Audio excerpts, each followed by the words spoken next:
제 아들 지석이는 제게 세상의 전부나 마찬가지입니다. 남편 일찍 여의고 33세 홀로 되어 오직 아들 하나만 바라보며 악착같이 살아왔어요. 남들 보기엔 그저 운 좋게 건물 하나 가진 과부라고 할지 모르지만 그 건물을 지키고 불리기 위해 밤잠 설쳐가며 안 해본 일이 없었습니다. 그렇게 아들만큼은 남부럽지 않게 키우고 싶었고 다행히 지석이는 제 속 한번 썩이지 않고 반듯하게 잘 자라주었죠. 그런 아들이 어느 날 제 앞에 한 여자를 데리고 와 결혼하겠다고 했을 때 제 마음은 기쁨과 서운함이 뒤섞여 참으로 복잡했어요. 그래도 아들이 좋다면야 그게 제 행복이니까요. 어머니, 제가 말씀드렸던 전시은 씨예요. 지석이의 목소리는 평소보다 한 톤 높아져 있었고 얼굴에는 숨길 수 없는 설렘과 긴장이 가득했습니다. 저는 인자한 미소를 지으며 며느리감이 될지도 모르는 그 아가씨, 전시은을 찬찬히 뜯어보았어요. 참하고 단아한 인상이었습니다. 과하지 않은 화장에 몸에 단정하게 붙는 원피스는 그녀의 가느다란 몸매를 더욱 돋보이게 했죠. 목소리 또한 나긋나긋해서 첫인상만으로는 흠잡을 데가 없어 보였습니다. 하지만 평생 사람 상대하는 일을 해온 제 눈은 속일 수 없었나 봐요. 분명 웃고는 있는데 그 웃음이 눈까지는 닿지 않는 느낌. 그리고 제 눈을 마주칠 때마다 아주 찰나의 순간 무언가를 재빨리 계산하는 듯한 차가운 빛이 스쳐 지나가는 것을 똑똑히 보았습니다. 마치 잘 짜인 연극 무대에 오른 배우처럼 그녀의 모든 행동과 말투에는 어딘지 모르게 인위적인 느낌이 배어 있었어요. 만나서 반가워요, 아가. 지석이한테 얘기 많이 들었어요. 하는 일이 디자인 쪽이라고 했나? 네, 어머님. 작은 회사에서 웹디자인 하고 있어요. 대답은 막힘이 없었지만 그뿐이었습니다. 보통 이런 자리에서는 자신의 일에 대해 좀 더 설명하며 대화를 이어가려고 노력하기 마련인데 시은은 딱 필요한 대답만 하고는 입을 닫아버렸어요. 그 모습이 어찌나 어색하던지 오히려 제가 다 민망해질 지경이었죠. 아들 녀석은 그런 분위기도 모르는지 연신 시은의 그릇에 음식을 놔주며 챙기기 바빴습니다. 시은 씨, 이거 한번 먹어봐요. 이 집 음식이 정말 맛있어요. 어머니가 우리 처음 인사한다고 일부러 비싼 곳으로 예약하셨어. 지석이의 말에 시은은 저를 향해 희미하게 웃어 보이며 감사합니다. 어머님하고 말했지만 그 목소리에는 어떤 감정도 실려 있지 않았어요. 마치 로봇이 입력된 명령어를 내뱉는 것 같았달까요? 식사가 진행되는 내내 그런 식의 대화가 오고 갔습니다. 제가 무언가를 물으면 시은은 단답형으로 대답했고 어색한 침묵이 흐르면 지석이가 나서서 분위기를 띄우려 애썼죠. 저는 점점 더 불편해졌어요. 단순히 낯을 가리거나 긴장해서 그런 거라고 하기에는 그녀의 태도에는 사람을 은근히 아래로 내려다보는 듯한 미묘한 거만함이 배어 있었습니다. 식사를 마치고 차를 마실 때쯤 저는 준비해온 가장 큰 선물을 꺼내 보이기로 마음먹었습니다. 아들 내외가 돈 걱정 없이 편안하게 새 출발을 하길 바라는 제 진심이었어요. 어차피 저 혼자 살기에는 너무 많은 재산이었고 유일한 혈육인 지석이가 행복하게 사는 모습을 보는 것이 제 마지막 소원이기도 했으니까요. 지석아, 그리고 시은 아가. 둘이 결혼하면 살 집은 걱정하지 말거라. 내가 동탄에 새로 지은 아파트 하나를 너희 이름으로 해주려고 한다. 제 말이 떨어지자마지 지석이는 눈이 동그래져서 저를 바라보았어요. 어머니, 정말이세요? 동탄에요? 거기 요즘 엄청 비싸잖아요. 그래. 이왕 해주는 거 좋은 데서 시작해야지. 한 20억 정도 하는 모양이더라. 방도 4개고 전망도 좋으니 둘이 알콩달콩 살기에는 더할 나위 없이 좋을 게다. 아들은 거의 울먹일 듯한 표정으로 제 손을 잡았어요. 어머니, 정말 감사합니다. 제가 앞으로 더 잘할게요. 그 순수한 기쁨에 제 마음도 따뜻해지는 것 같았습니다. 그런데 그때 저는 맞은편에 앉은 시은의 표정을 보고 말았어요. 고맙다는 말을 하기는커녕 입꼬리를 미세하게 비틀며 알 수 없는 표정을 짓고 있더군요. 마치 20억? 그 정도는 당연한 거 아닌가? 라고 말하는 듯한 그런 오만한 표정이었습니다. 제가 잘못 본 것인가 싶어 눈을 비볐지만 그녀는 이내 표정을 갈무리하고는 마지못해 입을 열었어요. 감사합니다, 어머님. 그 목소리는 너무나 건조해서 방금 20억짜리 선물을 받은 사람의 반응이라고는 도저히 믿을 수가 없었습니다. 지석이마저도 그런 시은의 반응이 이상했는지 옆에서 팔꿈치로 툭 치며 시은 씨, 어머니께 제대로 인사드려야지 하고 속삭였지만 그녀는 더 이상 아무 말도 하지 않았어요. 그 순간 제 마음속에서 무언가 쿵 하고 내려앉는 기분이 들었습니다. 불길한 예감이 스멀스멀 피어오르기 시작한 거죠. 며칠 후 저는 아들과 시은을 데리고 동탄의 새 아파트로 향했습니다. 현관문을 열고 들어서는 순간 거실의 넓은 통창으로 쏟아져 들어오는 햇살에 눈이 부실 지경이었어요. 최고급 자재로 마감된 내부는 그야말로 흠잡을 데 없이 깔끔하고 고급스러웠습니다. 지석이는 어린아이처럼 신이 나서 집안 구석구석을 뛰어다니며 감탄사를 연발했어요. 우와, 어머니. 여기 정말 좋아요. 거실이 우리 집만 하네요. 전망도 끝내주고요. 저는 흐뭇한 미소를 지으며 아들을 바라보다가 거실 한가운데 못 박힌 듯 서 있는 시은에게 물었습니다. 시은 아가, 집은 마음에 드니? 그러자 시은은 팔짱을 낀 채 마치 값싼 물건을 평가하는 감정사처럼 집안을 위아래로 훑어보더니 입을 열었어요. 그녀의 입에서 나온 첫마디는 제 귀를 의심하게 만들기에 충분했습니다. 어머님, 근데 요즘 누가 이런 촌스러운 체리색 몰딩을 써요? 너무 올드한 거 아니에요? 순간 거실의 공기가 싸늘하게 얼어붙는 것 같았어요. 지석이가 당황해서 시은의 옆구리를 쿡 찔렀지만 그녀는 아랑곳하지 않고 말을 이어갔습니다. 그리고 이 벽지 색깔은 또 뭐예요? 꼭 우리 할머니 집에 온 것 같네. 제 취향이랑은 정말 안 맞아요. 이런 건 전부 다 뜯어 고쳐야겠어요. 저는 너무나 어이가 없어서 말문이 막혔습니다. 20억짜리 집을 선물로 받은 자리에서 고맙다는 말은커녕 인테리어 타령이라니요. 이건 단순히 취향의 문제가 아니었어요. 상대방의 호의와 성의를 대놓고 무시하는 아주 무례하고 오만한 태도였습니다. 지석이가 황급히 상황을 수습하려 나섰어요. 시은 씨. 그런 건 우리가 살면서 천천히 바꾸면 되지. 어머니께서 이렇게 큰 선물을 주셨는데 그런 말을 하면 어떡해. 뭘 어떡해? 사실을 말하는 건데. 나는 내가 살 집에 대해서 솔직하게 내 의견을 말하는 것뿐이야.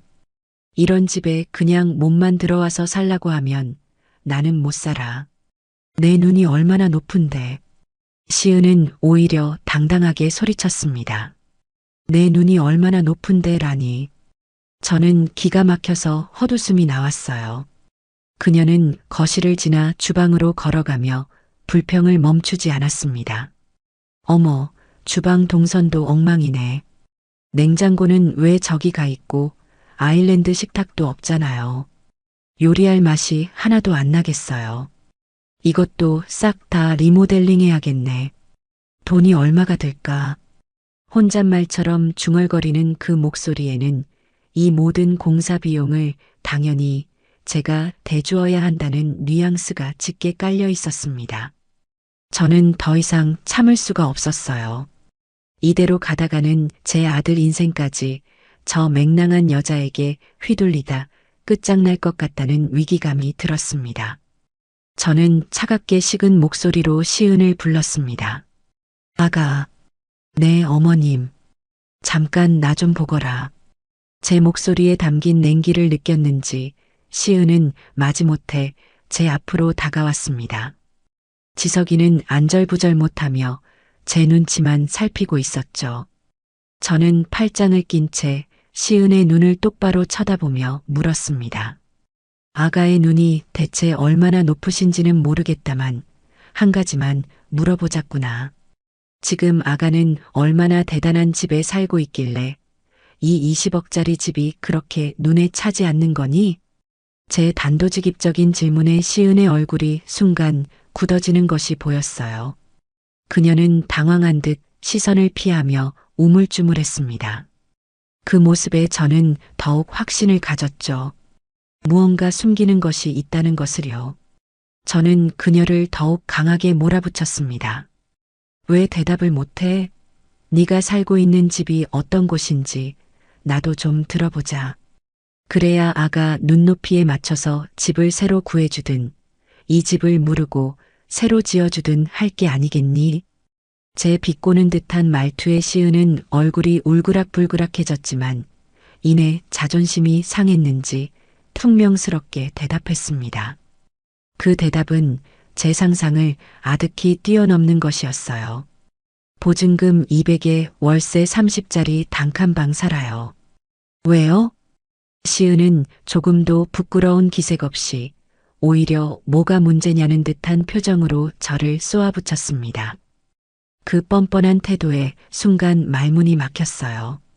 저는 제 귀를 의심하며 되물었습니다. 뭐라고?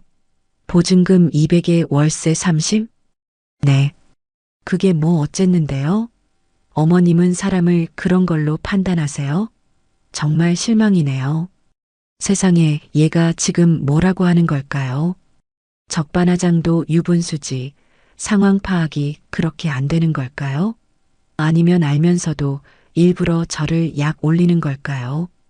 머릿속이 하얘지는 기분이었습니다. 제 평생 이렇게 경우 없고 몰상식한 사람은 처음 겪어봤어요. 옆에 서 있던 지석이가 사색이 되어 시은의 팔을 잡아 끌며 말렸습니다. 시은 씨, 제발 그만해. 어머니 앞에서 무슨 말버릇이야. 왜 이래? 나는 사실을 말하는 거잖아. 그리고 지석 씨도 들었지?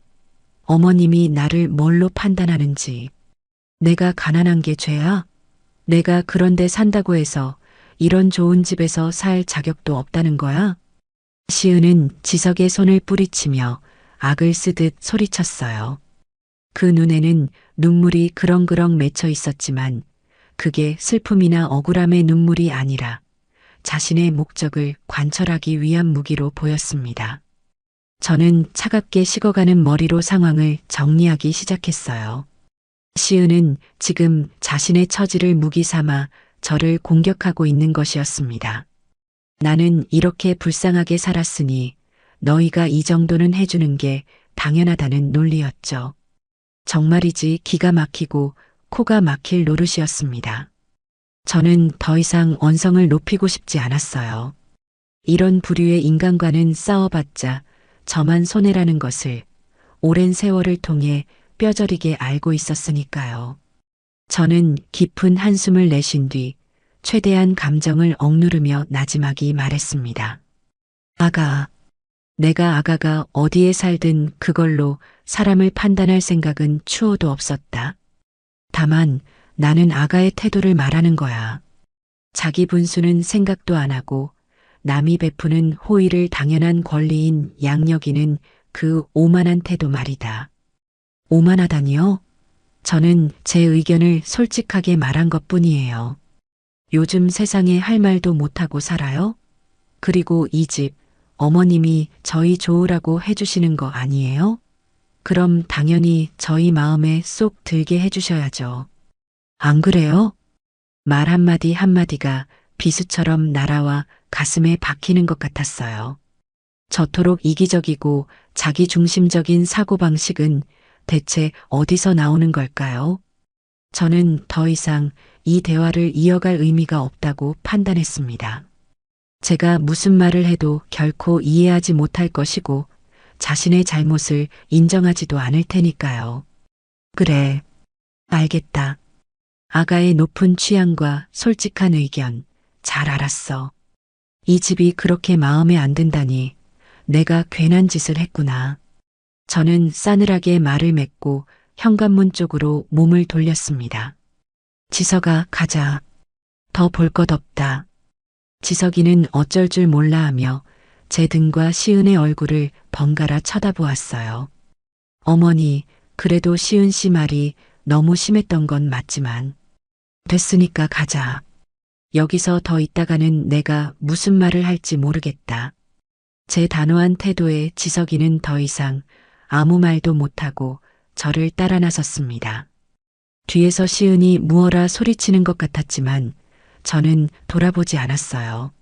아파트 주차장으로 내려와 차에 오르기까지 우리 세 사람 사이에는 그 어떤 대화도 오가지 않았습니다. 차 안의 무거운 침묵은 그 자체로 폭풍 전야를 예고하는 듯 했죠. 집으로 돌아오는 내내 저는 운전대를 잡은 손에 힘을 꾹 주었습니다. 분노로 부들부들 떨리는 것을 애써 참아내야 했어요. 지석이는 백미러로 제 눈치를 살피며 몇 번이나 입을 달싹였지만 끝내 아무 말도 꺼내지 못했습니다. 시은은 뭐가 그리 당당한지 팔짱을 낀 채 창밖만 쳐다보고 있었죠. 그 얄미운 옆모습을 보고 있자니 참았던 분노가 다시 치밀어 오르는 것 같았어요. 집에 도착하자마자 저는 두 사람을 거실 소파에 앉혔습니다. 그리고 맞은편에 앉아 먼저 시은에게 말했어요. 아가, 오늘 일은 그냥 넘어갈 수가 없구나. 내가 마지막으로 하나만 더 묻겠다. 아가는 이 결혼을 하고 싶은 마음이 있기는 한 거니? 네. 그게 무슨 말씀이세요? 당연히 하고 싶으니까 여기까지 왔죠. 그런데 아가의 행동은 전혀 그렇게 보이지 않는구나. 결혼은 서로 다른 환경에서 살아온 두 사람이 만나 가정을 이루는 일이야. 거기에는 존중과 배려가 기본이 되어야 하는데 아가에게는 그 어떤 것도 찾아볼 수가 없어. 오로지 자기 자신밖에 모르는 사람처럼 보일 뿐이다. 제 지적에 시은은 입술을 삐죽 내밀며 반박했어요. 어머님은 저를 처음부터 마음에 안 들어 하셨잖아요. 제가 가난해서 무시하시는 거 다 알아요. 뭐, 무시라니. 내가 언제 아가를 무시했다는 거냐? 방금도 그러셨잖아요. 제가 사는 곳을 듣고는 그렇게 비꼬셨으면서 지석 씨한테는 20억짜리 집도 턱턱 사주시는 분이 제 인테리어 비용 몇 푼 보태주는 게 그렇게 아까우셨어요? 솔직히 말씀해 보세요. 기가 막혔습니다. 인테리어 비용 몇 푼이라니요. 집 전체를 리모델링 하겠다는 말을 그렇게 쉽게 할 수 있는 걸까요? 저는 허탈한 웃음을 터뜨렸어요. 아, 그래. 돈이 아까웠다. 내 아들 주려고 평생 허리띠 졸라매며 악착같이 모은 돈. 너처럼 개념 없는 애한테 단 한 푼도 쓰고 싶지 않아졌다.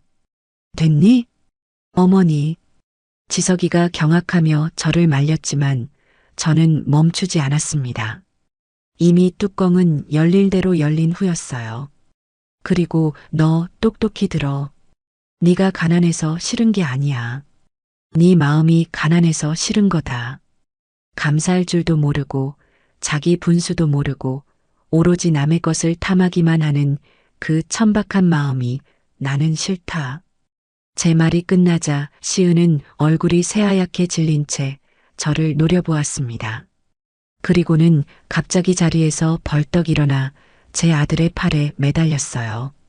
지석 씨, 들었지? 어머님이 나보고 천박하대.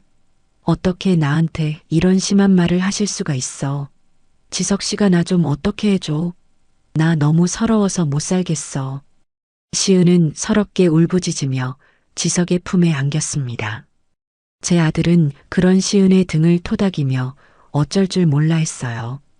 그 모습을 보고 있자니 제 가슴이 무너져 내리는 것 같았습니다. 저 여우 같은 계집애에게 놀아나고 있는 제 아들이 너무나 안쓰럽고 답답했어요. 저는 지석이를 향해 차갑게 말했습니다. 고지석, 너는 저 여자가 아직도 정상으로 보이니? 네 눈에는 저 눈물이 진짜 같아 보여? 어머니, 제발 그만하세요. 시은 씨가 뭘 그렇게 잘못했다고 이렇게까지 몰아붙이세요.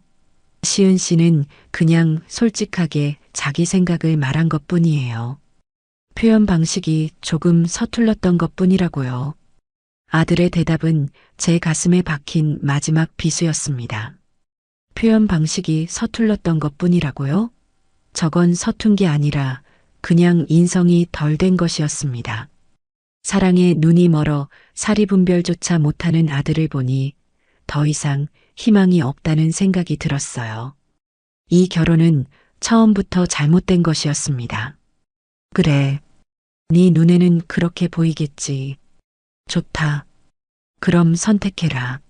저 여자랑 결혼해서 평생 저렇게 질질 끌려다니며 살 건지 아니면 지금이라도 정신 차리고 이 모든 걸 없던 일로 할 건지. 네가 선택해. 저는 최후 통첩을 날렸습니다. 제 인생을 걸고 지켜온 아들이었기에 그 아들의 인생을 망가뜨릴 수 있는 선택을 하도록 내버려 둘 수는 없었어요. 지석이는 제 말에 충격을 받은 듯 아무 말도 하지 못하고 시은과 저를 번갈아 쳐다보기만 했습니다. 시은은 그런 지석의 옷자락을 붙잡고 더 애처롭게 울기 시작했죠. 그 가증스러운 연극을 더는 보고 싶지 않았습니다. 오늘 밤까지 생각해보고 대답해라. 만약 네가 저 여자를 선택한다면 앞으로 나를 어머니라 부를 생각도 말고 내 재산에 대해서도 단 한 푼 기대하지 마. 동탄 아파트는 물론이고 지금 네가 타고 다니는 차, 네가 쓰는 카드까지 전부 다 끊어버릴 테니 둘이서 아주 잘 먹고 잘 살아보거라. 저는 그 말을 끝으로 자리에서 일어나 제 방으로 들어가 버렸습니다. 문을 닫고 침대에 걸터 앉자 그제야 다리에 힘이 풀리는 것이 느껴졌어요. 온몸이 사시나무처럼 떨려왔습니다. 제가 너무 심했던 걸까요? 하지만 아무리 생각해도 제 결정이 틀렸다는 생각은 들지 않았습니다. 저건 제 아들을 위한 일이었습니다. 지금 당장은 아들이 저를 원망하고 미워하겠지만 언젠가는 제 진심을 알아줄 날이 올 거라고 저는 굳게 믿었습니다. 그날 밤 지석이는 시은을 데리고 집을 나갔고 그 후로 며칠 동안 아무런 연락이 없었습니다. 아들과 연락이 끊긴 며칠은 그야말로 지옥과도 같은 시간이었습니다. 밥을 먹어도 모래를 씹는 것 같았고 잠을 자려고 누워도 온갖 상념에 밤을 꼬박 세우기 일쑤였죠.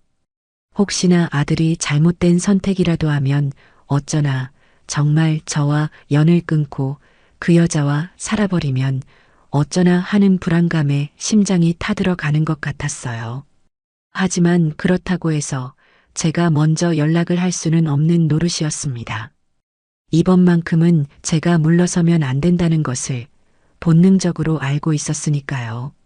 이건 저와 아들의 기싸움이기도 했지만 동시에 제 아들의 인생이 걸린 중요한 문제였습니다. 그렇게 피 말리는 시간이 흐르고 일주일쯤 지났을까요? 초인종 소리에 현관문을 열어보니 지석이가 헬쑥해진 얼굴로 문 앞에 서 있었습니다. 저는 반가운 마음의 아들 하고 불렀지만 지석이는 제 얼굴을 피하며 굳은 표정으로 집 안으로 들어섰어요. 그리고는 거실 소파에 털썩 주저앉아 저를 원망 가득한 눈으로 쳐다보며 말했습니다. 어머니, 정말 이렇게까지 하셔야겠어요? 뭐가 말이냐? 시은 씨랑 헤어지라고 하시는 거요. 어떻게 어머니가 제 인생에 그렇게 사사건건 간섭하실 수가 있어요? 저도 이제 다 큰 성인이에요. 아들의 목소리에는 날이 서 있었습니다. 저는 아들 앞에 마주 앉아 차분하게 말했어요. 지석아, 나는 네 인생에 간섭하려는 게 아니야. 다만 네가 잘못된 길로 가는 걸 막으려는 것뿐이다. 너는 아직 어려서 사람이 안 보일지 모르지만 내 눈에는 똑똑히 보여. 전시은이라는 그 아가씨 절대 평범한 사람이 아니야. 어머니가 시은 씨에 대해서 뭘 아신다고 그렇게 함부로 말씀하세요. 시은 씨, 지금까지 정말 힘들게 살아온 사람이에요. 그래서 상처가 많아서 그래요. 어머니가 조금만 더 따뜻하게 대해주셨으면 시은 씨도 그렇게까지 하지는 않았을 거라고요. 아들은 오히려 저를 탓했습니다. 그 말을 들으니 억장이 무너지는 것 같았어요. 내가 따뜻하게 대해주지 않았다고? 만나자마자 20억짜리 집을 해주겠다는 시어머니가 세상에 나 말고 또 어디 있단 말이냐? 그런데 돌아온 게 뭐였지? 인테리어가 촌스럽다는 타박과 자기 분수도 모르는 오만한 뿐이었어. 그런데도 내가 더 잘해줬어야 한다는 거니? 그건 시은 씨가 표현이 서툴러서 그랬다고 몇 번을 말씀드려요. 그리고 집 문제도 결국은 어머니가 저희 좋으라고 해주시는 거잖아요. 그럼 저희 의견도 존중해 주실 수 있는 거 아니에요? 말이 통하지 않았습니다. 제 아들은 완전히 그 여자에게 홀려 있었어요. 제가 무슨 말을 해도 시은 씨는 착한데 상처가 많아서 그래. 시은 씨는 솔직한 것뿐이야 라는 말만 앵무새처럼 되풀이할 뿐이었죠. 저는 대화가 길어질수록 더 깊은 절망감에 빠져들었습니다. 됐다. 더 이상 얘기하지 말자. 너랑은 말이 안 통하는구나. 그래서 결론이 뭐냐? 나를 버리고 그 여자를 택하겠다는 거냐? 제 질문에 지석이는 한참 동안 입술을 깨물며 망설였습니다. 그 짧은 순간이 제게는 영원처럼 길게 느껴졌어요. 제발, 제발 아니라고 말해주길, 정신 차렸다고 말해주길 간절히 바랐습니다. 하지만 아들의 입에서 나온 대답은 제 마지막 희망마저 짓밟아 버렸어요. 죄송해요, 어머니. 저는 시은 씨 없이는 못 살아요. 시은 씨, 제가 지켜줘야 할 사람이에요. 그 말을 듣는 순간 세상이 무너지는 것 같았습니다. 제 손으로 직접 아들을 불구덩이 속으로 밀어넣는 기분이었어요. 하지만 이제 와서 제가 매달리고 사정한다고 해서 달라질 것은 없었습니다. 오히려 저를 더 우습게 볼 뿐이겠죠. 저는 떨리는 목소리를 애써 가다듬고 마지막 결정을 내렸습니다. 그래, 알겠다. 그게 네 선택이라면 존중해주마. 대신 내가 했던 말도 잊지 않았겠지. 어머니, 꼭 그렇게까지 하셔야겠어요? 집은 안 해주셔도 괜찮아요. 저희끼리 알아서 시작할게요. 그러니까 결혼만이라도 허락해 주세요. 네. 지석이가 애원했지만 제 마음은 이미 돌아선 후였습니다. 아니, 허락 못한다. 너는 내 아들이지만 전시은은 내 며느리로 절대 인정 못해. 그리고 집뿐만이 아니야. 지금부터 내 모든 지원은 끝이다. 당장 이 집에서 나가거라. 그리고 네 이름으로 된 카드, 차, 전부 다 내놓고 나가. 제 단호한 말에 지석이의 얼굴이 하얗게 질렸습니다. 어머니, 제발이요. 제가 잘못했어요. 이렇게까지는 하지 마세요. 잘못한 걸 알면 지금이라도 그 여자랑 헤어지고 와. 그럼 모든 걸 용서해 주마. 하지만 그게 아니라면 더 이상 할 말 없다. 나가. 저는 손가락으로 현관문을 가리켰습니다. 지석이는 망연자실한 표정으로 한참을 앉아 있다가 결국 자리에서 일어났어요. 그리고는 제게 깊이 고개를 숙여 인사했습니다. 그동안 키워주셔서 감사합니다, 어머니. 죄송해요. 그 말을 끝으로 아들은 뒤도 돌아보지 않고 집을 나가버렸습니다. 텅 빈 거실에 홀로 남겨진 저는 그 자리에 주저앉아 소리 없이 눈물을 흘렸어요. 제 인생이, 제 모든 것이 부정당하는 기분이었습니다. 그날 이후 저는 정말로 아들에 대한 모든 지원을 끊어버렸습니다. 변호사를 통해 아들 명의로 되어 있던 재산들을 모두 제 이름으로 다시 돌려놓았고 카드사에 전화해 가족 카드를 정지시켰어요. 그리고 지석이가 타고 다니던 차도 사람을 보내 회수해 왔습니다. 마음이 찢어질 듯 아팠지만 어쩔 수 없었어요. 이렇게까지 하지 않으면 제 아들은 영원히 정신을 차리지 못할 것 같았습니다. 그리고 며칠 뒤 저는 전시은에게 전화를 걸었습니다. 이제 이 지긋지긋한 관계를 제 손으로 직접 끝내야 할 시간이었습니다. 신호음이 몇 번 울리고 시은의 명랑한 목소리가 들려왔어요. 여보세요? 나다. 제 목소리를 들은 시은의 목소리가 순간 굳어지는 것이 느껴졌습니다. 어머님이세요? 무슨 일로 전화를 다 하셨어요? 너랑 지석이 결혼 없던 걸로 해라. 저는 단도직입적으로 본론을 꺼냈습니다. 전화기 너머로 시은이 숨을 멈추는 소리가 들리는 듯 했어요. 잠시 침묵이 흐른 뒤 그녀가 비웃음 섞인 목소리로 말했습니다. 네, 뭐라고요? 어머님, 지금 장난하세요? 저희 이미 상견례 날짜까지 다 잡았는데 이제 와서 없던 일로 하자니요. 장난 아니다. 나는 너 같은 애를 내 며느리로 들릴 생각 눈곱만큼도 없다. 그러니까 깨끗하게 정리해. 지석이 인생 망치지 말고. 하? 어머님이 뭔데 지석 씨 인생을 망치고 말고를 결정하세요? 지석 씨는 저 없으면 못 살아요. 어머님이야말로 아들 행복을 망치고 계신 거 아니에요? 고작 돈 몇 푼 가지고 유세는. 역시나 그녀는 조금도 변하지 않았습니다. 오히려 더 뻔뻔하고 당당해졌어요. 그래. 그 돈 몇 푼 없는 너한테 내 아들 못 준다. 그러니까 다른 부잣집 아들이나 알아봐. 지석이는 이제 빈털털이거든. 내가 가진 거 단 하나도 물려줄 생각 없으니까. 뭐라고요? 못 알아듣겠니? 지석이 이제 아무것도 없는 알거지라고. 너처럼 돈만 보고 남자 만나는 애한테는 아무런 매력이 없는 남자가 됐다는 소리다. 그래도 지석이가 좋으면 네가 벌어서 한번 먹여 살려보든가. 제 말이 끝나자 전화기 너머에서는 한동안 아무 소리도 들리지 않았습니다.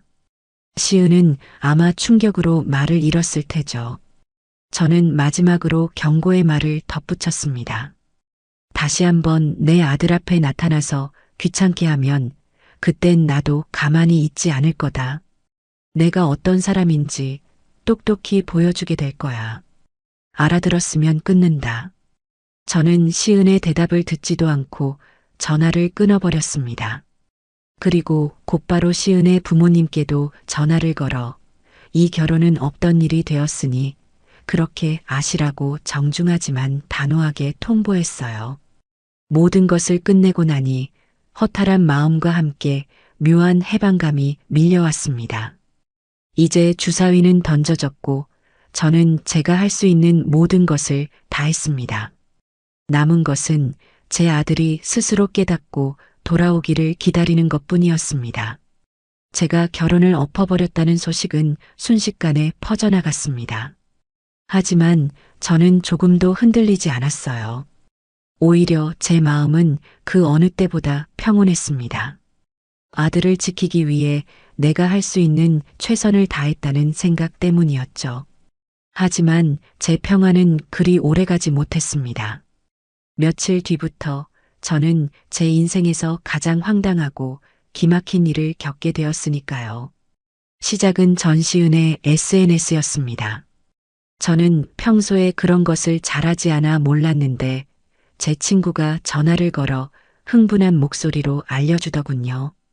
민자야, 너 혹시 전시은이라는 애 SNS 봤니?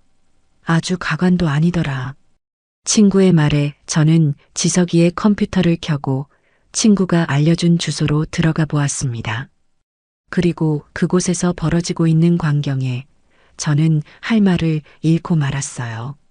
시은의 SNS는 그야말로 한 편의 막장 드라마를 방불케 했습니다. 그녀는 자신의 얼굴 사진과 함께 저를 겨냥한 것이 분명한 글들을 매일같이 쏟아내고 있었어요. 세상에서 가장 사랑하는 사람과 결혼을 약속했지만 거대한 벽에 부딪혔어요. 돈이 없다는 이유만으로 한 사람의 인격까지 모독당해야 하는 이 세상이 너무나 원망스럽습니다. 슬픔, 파혼, 악독한 시어머니, 매일 밤 눈물로 베개를 적십니다. 그 사람은 지금쯤 뭘 하고 있을까요? 저처럼 아파하고 있을까요? 보고 싶어요. 그리움, 눈물, 어머니가 뭔데?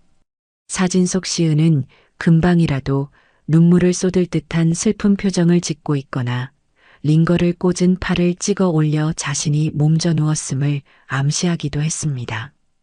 가증스럽기 짝이 없었죠. 더 가관인 것은 그 글에 달린 댓글들이었어요. 시은의 지인으로 보이는 사람들과 그녀의 이야기에 감정이입한 수많은 익명의 사람들이 저를 향한 비난을 쏟아내고 있었습니다. 은희야, 힘내. 너 잘못한 거 하나도 없어. 요즘 세상에 저런 시어머니가 다 있나요? 돈이면 다인 줄 아나 보네. 천벌 받을 겁니다. 남자분, 정신 차리고 사랑을 지키세요. 어머니가 인생 대신 살아주는 거 아닙니다. 저는 기가 막혀서 헛웃음만 나왔습니다. 앞뒤 사정은 아무것도 모르는 사람들이 그저 시은이 만들어낸 거짓 이야기에 놀아나 저를 마녀 사냥하고 있는 꼴이었죠. 저는 당장이라도 그 글에 들어가 사실을 밝히고 싶었지만 꾹 참았습니다. 이런 온라인상의 싸움은 진흙탕 싸움으로 번지기 십상이고 제가 대응하면 할수록 시은이 원하는 대로 판이 흘러갈 것이 뻔했으니까요. 저는 그저 혀를 차며 컴퓨터를 꺼버렸습니다. 저런 유치한 불장난은 곧 사그라들 거라고 대수롭지 않게 생각하려 애썼어요. 하지만 제 예상은 완전히 빗나갔습니다. 시은의 여론전은 날이 갈수록 더욱 교묘하고 악랄해졌어요. 그녀는 급기야 제 실명과 제가 사는 동네까지 은근슬쩍 흘리며 저를 강남 건물주 갑질 시어머니로 만들어버렸습니다. 모르는 번호로 저를 비난하는 문자 메시지가 오기 시작했고 심지어는 제 건물 앞에서 저를 알아보고 손가락질을 하는 사람들까지 생겨났어요. 제 평온했던 일상은 순식간에 무너져 내렸습니다. 저는 분노의 치를 떨었지만 동시에 두려운 마음도 들었습니다. 이대로 가다가는 정말 돌이킬 수 없는 일이 벌어질지도 모른다는 불안감이 엄습했죠. 아들 지석이는 이 상황을 알고 있을까요? 알고도 가만히 있는 걸까요? 아니면 이 모든 것을 시은과 함께 꾸미고 있는 걸까요? 온갖 끔찍한 상상이 제 머릿속을 헤집어 놓았습니다. 그리고 사건은 최악의 방향으로 치달았습니다.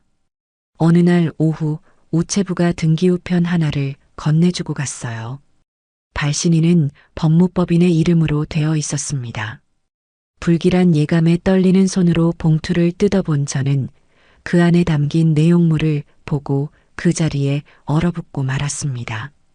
그것은 전시은의 이름으로 발송된 내용 증명이었습니다. 내용은 실로 충격적이었어요. 귀하 김민자의 일방적인 파혼 통보와 인격 모독적인 발언으로 인해 본인 전시은은 극심한 정신적 고통을 겪고 있으며 이로 인해 정상적인 사회생활이 불가능할 지경에 이르렀습니다. 이에 귀하는 본인에게 정신적 피해 보상금으로 1억 원을 지급할 것을 요구하며 만약 이행하지 않을 시 민형사상의 모든 법적 조치를 취할 것임을 엄중히 경고합니다. 저는 종이를 든 채 한참 동안이나 멍하니 서 있었습니다. 정신적 피해 보상금 1억 원이라니요. 파혼의 원인을 제공한 사람이 오히려 피해자 코스프레를 하며 저를 협박하고 있는 것이었습니다. 뻔뻔함의 극치였어요. 저는 그 순간 분노를 넘어선 어떤 감정을 느꼈습니다. 그것은 바로 전이었습니다. 그래, 어디 한번 해보자는 오기가 생겨났죠.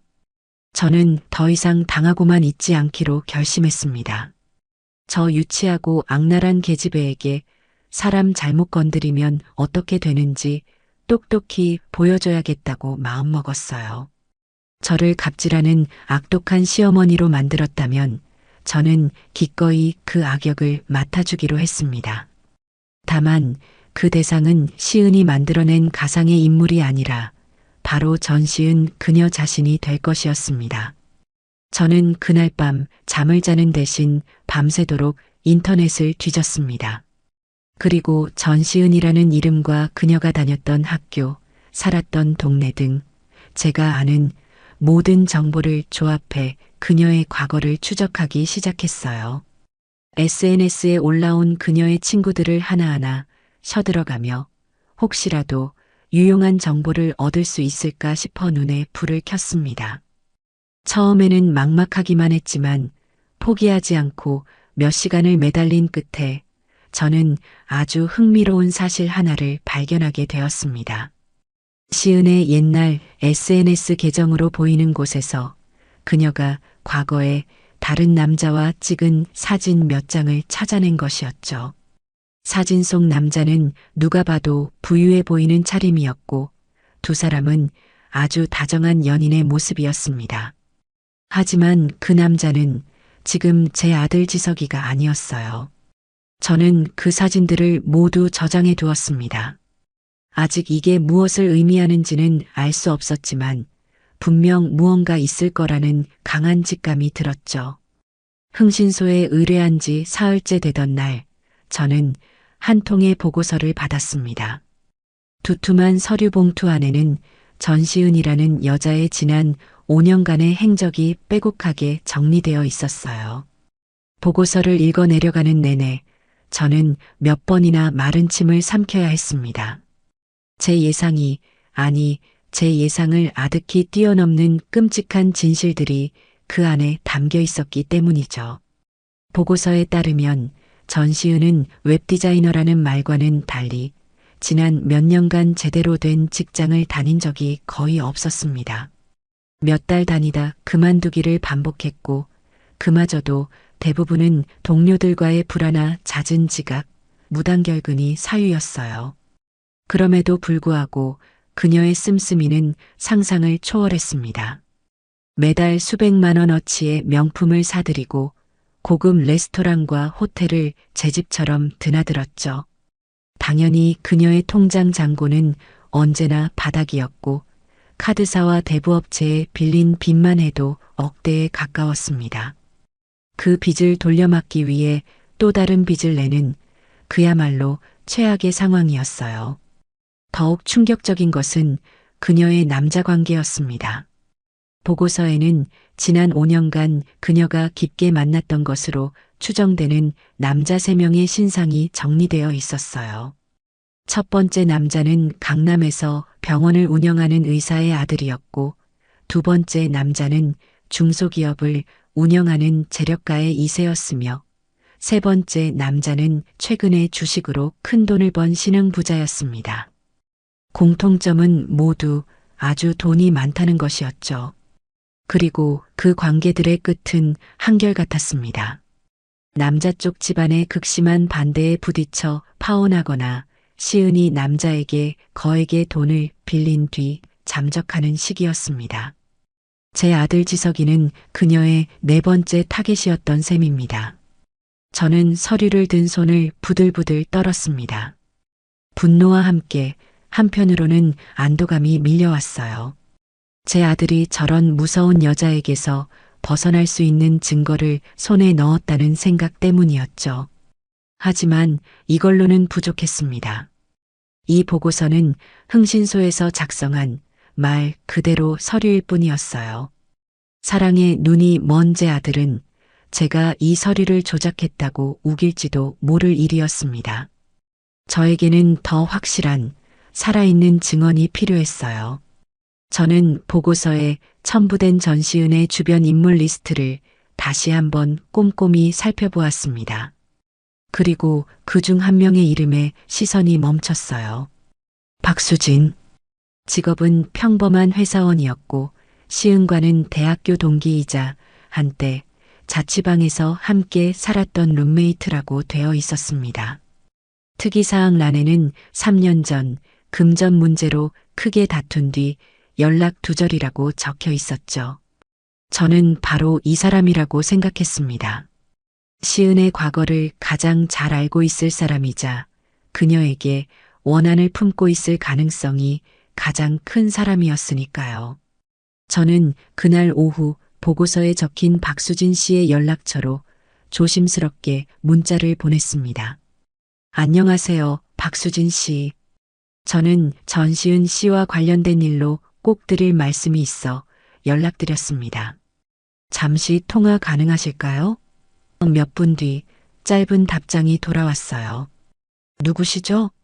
저는 전시은이랑 연락 안 한 지 오래입니다. 저는 곧바로 다시 문자를 보냈습니다. 저는 고지석의 어머니입니다. 수진 씨가 아니면 이 일을 해결할 수 없을 것 같아 염치불구하고 연락드렸습니다. 제발 딱 10분만 시간을 내주시겠어요? 제 간절함이 통했던 걸까요? 잠시 후 수진 씨에게서 전화가 걸려왔습니다. 수화기 너머로 들려오는 그녀의 목소리는 매우 경계심이 가득했어요.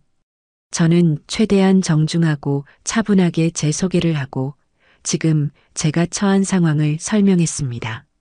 시은이 제 아들에게 의도적으로 접근한 것 같다는 이야기, 파혼을 통보하자 SNS로 저를 공격하고 심지어 내용 증명까지 보내왔다는 이야기를요. 제 이야기가 길어질수록 수화기 너머의 침묵도 길어졌습니다.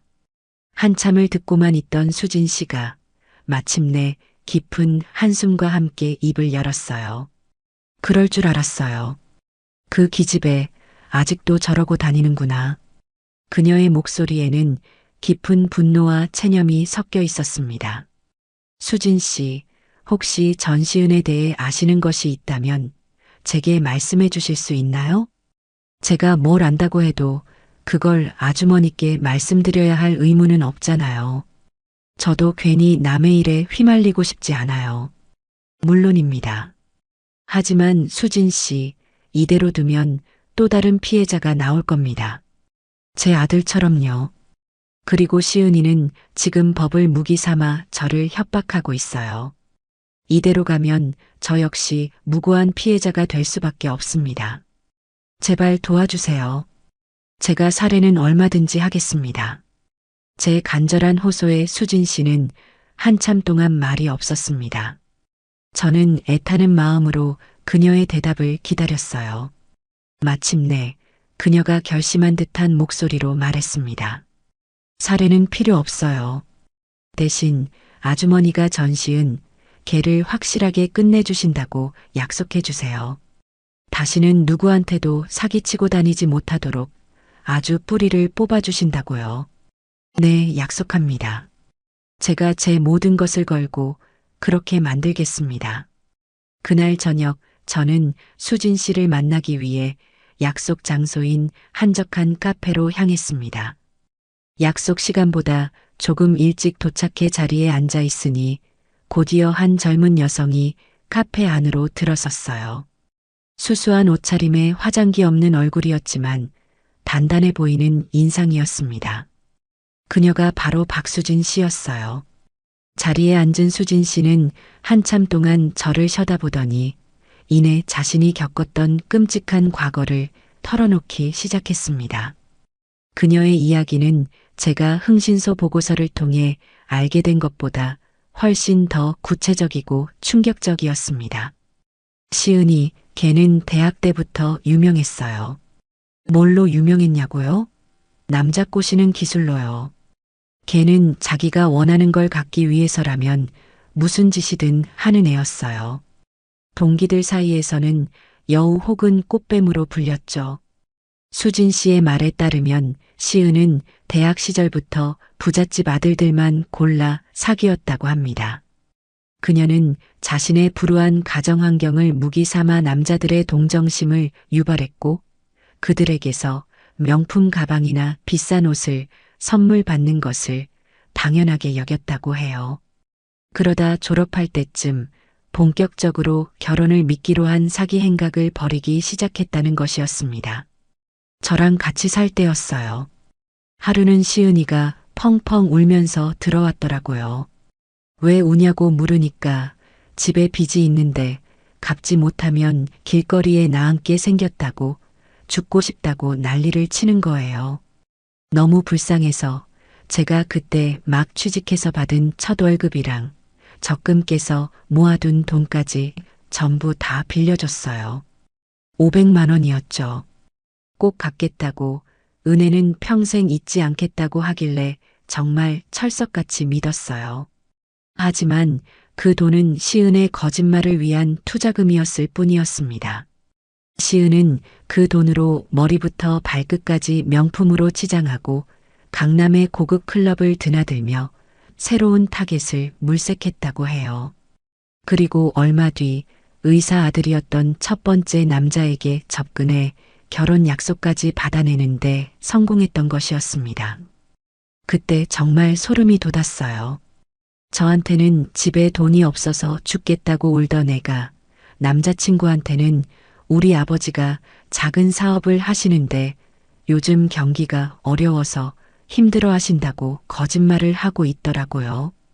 자기가 받은 명품 선물들을 보여주면서 나는 이런 거 받을 자격 없는데 오빠가 자꾸 사줘서 부담스럽다며 착한 척 연기를 하는데 정말 토가 나올 것 같았어요. 결국 그 결혼은 남자 쪽 집안의 반대로 무산되었지만 시은은 그 과정에서 남자에게 위자료 명목으로 수천만 원을 뜯어냈다고 합니다. 그리고 그런 방식으로 두 번째, 세 번째 남자에게 똑같은 짓을 반복해왔다는 것이었어요. 수진 씨가 시은과 연을 끊게 된 것도 빌려준 500만 원을 갚으라고 독촉했다가 오히려 너같이 가난한 애 돈 몇 푼 떼어 먹어서 내가 뭐가 되겠냐는 모욕적인 말을 들었기 때문이었습니다. 그 기집애는요, 사람의 선이나 동정심을 이용하는데 아주 특화된 애예요. 자기가 세상에서 제일 불쌍한 사람인 척 연기해서 상대방이 죄책감을 느끼게 만들죠. 그리고 그걸 이용해서 자기가 원하는 걸 다 얻어내요. 아마 지석 씨한테도 그랬을 거예요. 자기는 상처가 많아서 그렇다, 힘들게 살아서 그렇다, 이런 식으로 가스라이팅 하면서요. 수진 씨의 말을 듣는 내내 저는 온몸에 소름이 돋는 것을 느꼈습니다. 제 아들이 저에게 했던 말과 너무나 똑같았기 때문입니다. 시은 씨는 상처가 많아서 그래요. 어머니가 좀 더 이해해 주세요. 모든 것이 시은의 계획대로, 그녀의 시나리오대로 흘러가고 있었던 것이었어요. 수진 씨, 혹시 그때 시은이가 했던 말이나 행동들을 증명할 만한 자료 같은 게 남아 있을까요? 문자 메시지라든지 녹음 파일이라든지. 제 질문에 수진 씨는 잠시 고민하더니 자신의 핸드폰을 꺼내 무언가를 찾기 시작했습니다. 그리고 제게 핸드폰을 건네주었어요. 그 화면에는 과거에 그녀가 시은과 나누었던 문자 메시지들이 고스란히 남아 있었습니다. 수진아, 나 그 의사 아들 거의 다 넘어왔어. 키읔키읔 이번에 차 한 대 뽑아달라고 할까봐. 야, 너 그러다 진짜 큰일 나. 사기죄로 고소당하면 어쩌려고 그래. 걱정 마. 걔네 집안이 어떤 집안인데. 소문나는 거 싫어서라도 조용히 돈으로 해결할걸. 원래 있는 놈들이 더 무서운 게 없는 법이야. 그뿐만이 아니었습니다. 다른 남자와의 관계를 암시하는 대화, 돈을 뜯어낸 것을 자랑하는 대화, 심지어는 저와 제 아들을 언급한 것으로 보이는 대화까지 있었어요. 이번 타겟은 강남에 건물 가진 아줌마 아들이래. 좀 순진해 보여서 구슬리기 쉬울 것 같아. 이번 판만 성공하면 나도 이 지긋지긋한 월세방 탈출이다. 저는 떨리는 손으로 그 모든 대화 내용을 사진으로 찍었습니다. 이것이야말로 전시은의 가면을 벗겨버릴 수 있는 결정적인 증거였습니다. 수진 씨는 제게 다른 피해자들의 연락처까지 알려주며 그들이 분명 저를 도와줄 것이라고 말해주었어요. 저는 수진 씨의 손을 잡고 몇 번이고 고맙다고 인사했습니다.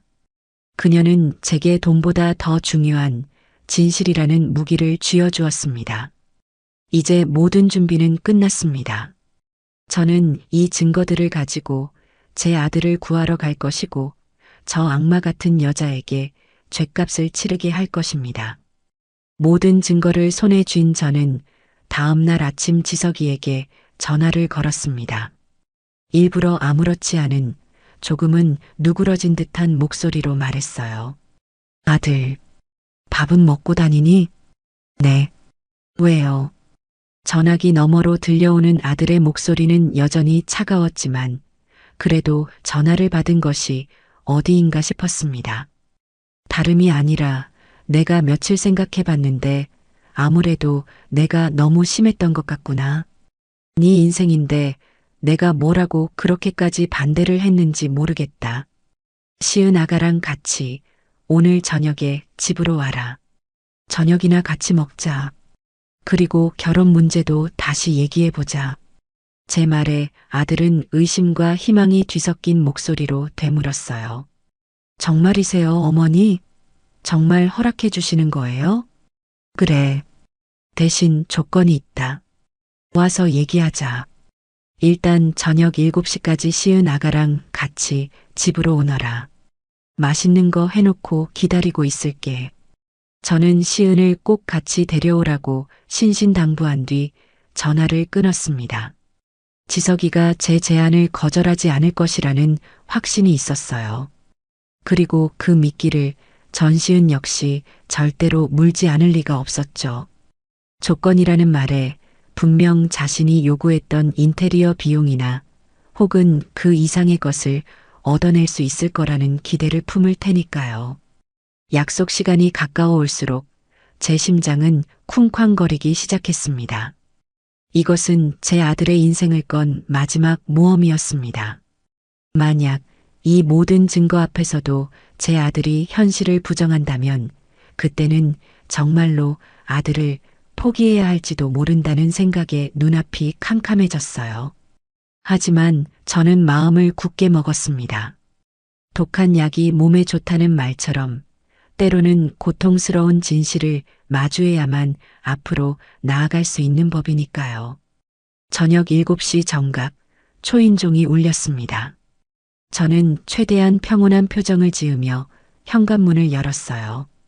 문 앞에는 어색한 표정의 지석이와 그 뒤에서 의기양양한 미소를 숨기지 못하는 시은이 서 있었습니다. 시은은 저를 보자마자 언제 그랬냐는 듯 살갑게 인사했어요. 어머님, 저 왔어요. 그동안 잘 지내셨어요? 그래, 어서 들어오너라. 저는 두 사람을 거실로 안내했습니다. 식탁 위에는 일부러 값비싼 재료들로 차린 저녁상이 준비되어 있었죠. 시은은 상을 보더니 눈을 반짝이며 말했어요. 우와, 어머님.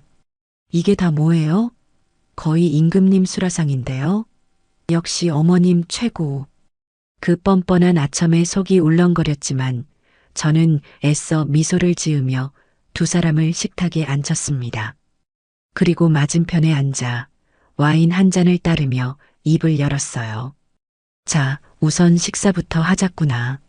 할 얘기는 밥 먹고 천천히 해도 늦지 않으니. 식사가 시작되고 시은은 마치 몇 날 며칠 굶은 사람처럼 허겁지겁 음식을 먹어치우기 시작했습니다.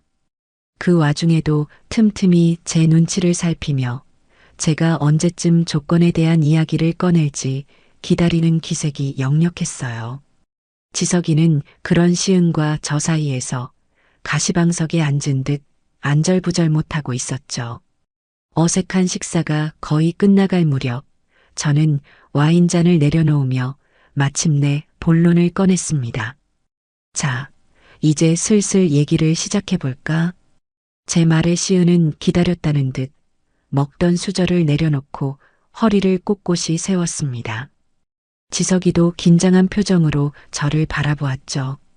지석아, 그리고 시은 아가, 내가 너희 결혼을 허락하는 대신 몇 가지 확인하고 싶은 게 있어서 그런다.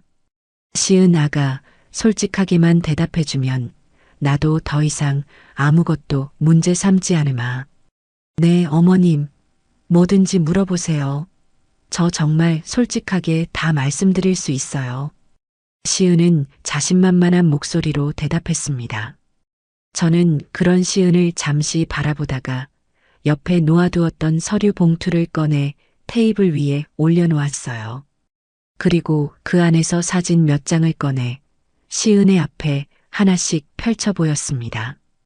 이 남자 기억하니? 사진 속에는 시은이 과거에 만났던 의사 아들과 다정하게 포즈를 취하고 있는 모습이 담겨 있었습니다. 시은의 얼굴이 순식간에 하얗게 질리는 것을 저는 똑똑히 보았습니다. 이게 뭐예요? 어머님, 저 이런 사람 몰라요. 모른다고? 그럼 이 남자는 또 어떻고? 저는 연이어 다른 남자들과 찍은 사진들을 그녀의 앞에 펼쳐 놓았습니다. 시은은 입술을 파르르 떨며 아무 말도 하지 못했어요. 옆에 앉아있던 지석이가 당황해서 물었습니다. 어머니, 이게 다 뭐예요? 시은 씨, 이 사람들 누구야? 나는 모르는 사람들이야. 누가 이렇게 나를 음해하려고 합성한 사진이 분명해. 시은은 끝까지 발뺌을 하기 시작했습니다. 저는 그런 그녀를 비웃으며 다음 증거를 꺼내 들었어요. 박수진 씨와 나누었던 문자 메시지들을 인쇄한 종이었습니다. 그래, 그럼 이것도 합성이라고 하겠구나. 이번 타겟은 강남에 건물 가진 아줌마 아들이라. 여기서 말하는 아줌마 아들이 혹시 내 아들 지석이를 말하는 거니? 그것을 본 시은의 눈이 공포로 흔들리기 시작했습니다. 지석이도 종이를 집어들어 읽어보더니 믿을 수 없다는 표정으로 시은을 쳐다보았어요. 시은 씨, 이게 다 사실이야? 너가 나한테 의도적으로 접근했다는 게 사실이냐고. 아니야. 지석 씨, 저거 다 거짓말이야. 저 박수진이라는 애가 나를 질투해서 저렇게 꾸민 거라고. 내 말 믿어줘, 응? 시은은 지석의 팔에 매달려 울며 애원하기 시작했습니다. 하지만 이미 지석이의 눈빛은 차갑게 식어 있었어요. 저는 마지막 쐐기를 박기로 했습니다. 시끄럽다. 어디서 아직도 그 더러운 눈물로 연기를 해. 이것까지 보고도 그런 소리가 나오나 한번 보자꾸나. 저는 테이블 위에 작은 녹음기 하나를 올려놓고 재생 버튼을 눌렀습니다. 녹음기에서는 수진 씨의 도움으로 연락이 닿았던 또 다른 피해자 남성의 목소리가 흘러나왔어요. 그는 시은이 자신에게 어떻게 접근했고 어떻게 돈을 뜯어냈으며 어떻게 잠적했는지를 아주 상세하고 구체적으로 증언하고 있었습니다. 녹음이 끝나자 거실에는 무거운 침묵만이 감돌았습니다. 시은은 이제 더 이상 울지도 변명하지도 못하고 넋이 나간 사람처럼 바닥만 쳐다보고 있었어요. 모든 것이 끝났다는 것을 그녀 스스로도 깨달은 것이겠죠. 지석이는 한참 동안 말이 없었습니다. 그는 허공을 응시한 채 마치 자신의 모든 세상이 무너져 내린 듯한 표정을 짓고 있었어요. 그리고 이내 그의 눈에서 굵은 눈물방울이 뚝뚝 떨어지기 시작했습니다. 아들은 소리내어 울기 시작했어요. 어린아이처럼 서럽게 온몸을 들썩이며 울었습니다. 그 울음속에는 사랑했던 여자에 대한 배신감, 그런 여자에게 속아 넘어간 자기 자신에 대한 혐오감, 그리고 어머니의 말을 믿지 않았던 것에 대한 죄책감이 모두 뒤섞여 있었습니다. 저는 조용히 자리에서 일어나 우는 아들의 등을 가만히 쓸어주었습니다. 지금 아들에게 필요한 것은 질책이 아니라 위로라는 것을 알고 있었으니까요. 한참을 울던 지석이는 이내 제 앞에 무릎을 꿇었습니다. 어머니, 제가 잘못했어요. 어머니 말씀을 믿었어야 했는데 정말 죄송합니다. 아들의 진심 어린 사과에 제 눈에서도 뜨거운 눈물이 흘러내렸습니다. 길고 길었던 악몽이 드디어 끝나는 순간이었습니다. 제 아들 지석이는 모든 진실을 마주한 뒤 며칠 동안 자기 방에서 나오지 않았습니다. 식사도 거른 채 그저 멍하니 허공만 바라보거나 잠만 잤어요. 사랑이라고 믿었던 모든 것이 거짓이었다는 충격과 배신감에 삶의 의욕 자체를 잃어버린 듯 보였습니다. 그 모습을 지켜보는 제 마음은 갈기갈기 찢어지는 듯 아팠지만 이 또한 제 아들이 온전히 감당하고 이겨내야 할 과정이라는 것을 알고 있었기에 섣불리 위로의 말을 건네지도 못하고 그저 묵묵히 지켜볼 뿐이었습니다. 그렇게 며칠이 흘렀을까요? 그날은 제가 아들의 방에 죽을 들고 들어갔던 참이었습니다. 여전히 침대에 누워 미동도 없던 아들이 갑자기 저를 부르더군요. 어머니. 그래, 아들. 왜 그러니? 제가 정리해야겠죠. 아들의 목소리는 힘이 없었지만 그 안에는 이전에는 없었던 단단한 결심이 느껴졌습니다. 저는 조용히 고개를 끄덕였어요. 그래. 그게 맞다. 네가 시작한 관계이니 네 손으로 끝내는 게 맞아. 그래야 너도 다시 시작할 수 있어. 지석이는 자리에서 일어나 제 앞에서 전시은에게 전화를 걸었습니다. 스피커폰으로 설정된 전화기 너머로 시은의 날카로운 목소리가 들려왔어요. 고지석? 너 지금 어디야? 며칠 동안 연락도 안 되고 무슨 일이야? 지석이는 깊게 숨을 들이마신 뒤 차분하지만 단호한 목소리로 말했습니다. 전시은, 우리 여기까지 하자. 헤어지자. 순간 전화기 너머가 조용해졌습니다. 잠시 후 시은이 믿을 수 없다는 듯이 되물었어요. 뭐? 너 지금 뭐라고 했어? 헤어지자고? 어머니가 시키디?